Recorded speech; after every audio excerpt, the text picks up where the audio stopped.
right? And you'll see major studios will do this when they screen a film. Like, let's say they're going to screen WALL-E, right? And they say, okay, you're going to see a cut of WALL-E here. For those of you who have never seen one of these things before, some scenes are going to be fully finished, right? They'll look like they're all nicely rendered and real and so forth. And there are other scenes that are going to be done in what we call an animatic, right? And an animatic is where the artist takes a drawing and uses that to represent what's going to happen ultimately in CG. And they explain this to the audience. And the audience goes, okay.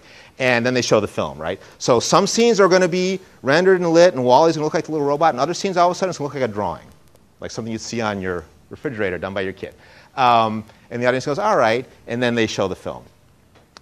You'd be surprised at the amount of that kind of prep work that needs to be done, even for people who have been involved in the business, even on the executive level. You need to proceed according to your development activity plan. You don't want to deviate from that. So once you have the plan, you execute the plan, just like you guys are doing now as students. Hopefully you have a plan for how you're going to attack your film, and you work the plan. You don't work the plan blindly, right? Like George Bush. You make adjustments. Hey, this isn't working out. What should we do? Stay the course. No, maybe we should think about this and make some adjustment. No, let's just keep going the way we planned initially.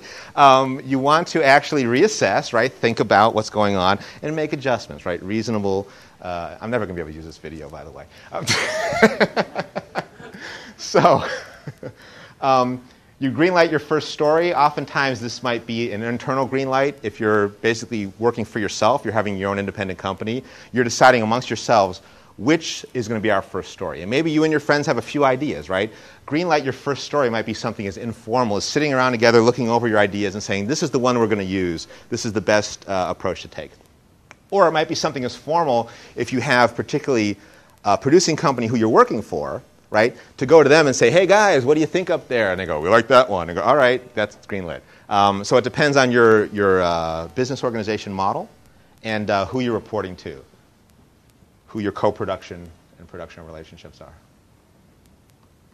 So that process is not only selecting the strongest script, but also determining economic feasibility, evaluating your target audience. Who's going to want to see this? Who's going to actually pay to see this, right? And of course, asking people if they'd like to see something is one thing. Asking if they'd pay to see something is another. And then actually seeing if they would pay to see it is a third thing. So, you might have, and I've experienced this plenty of times.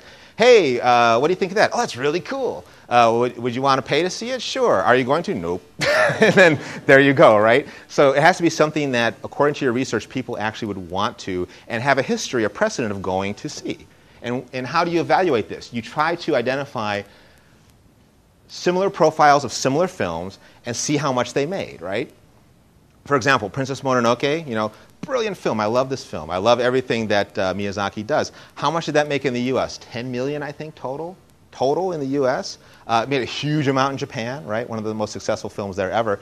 But if you say, I'm going to make an anime-style film and we predict it's going to make $50 million, right? I say, well, Miyazaki, arguably sort of like the master of this, made 10.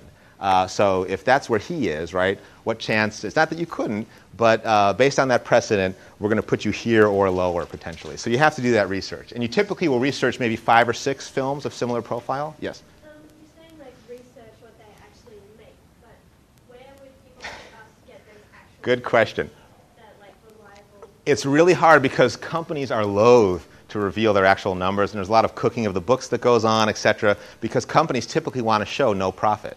If there's profit participation, if I have to pay him a percentage of my profit, I actually have an incentive to show no profit because I don't want to give him anything. So I'm going to work things out and say, oh, well, actually there was expense for this. And, cooking the books is basically the process of companies deducting all these expenses and saying, God, you know what? We actually made no money on this at all. I know it grossed $1 billion worldwide, but we have nothing to show for it. Nobody made any money. And then I drive home in my, Bentley.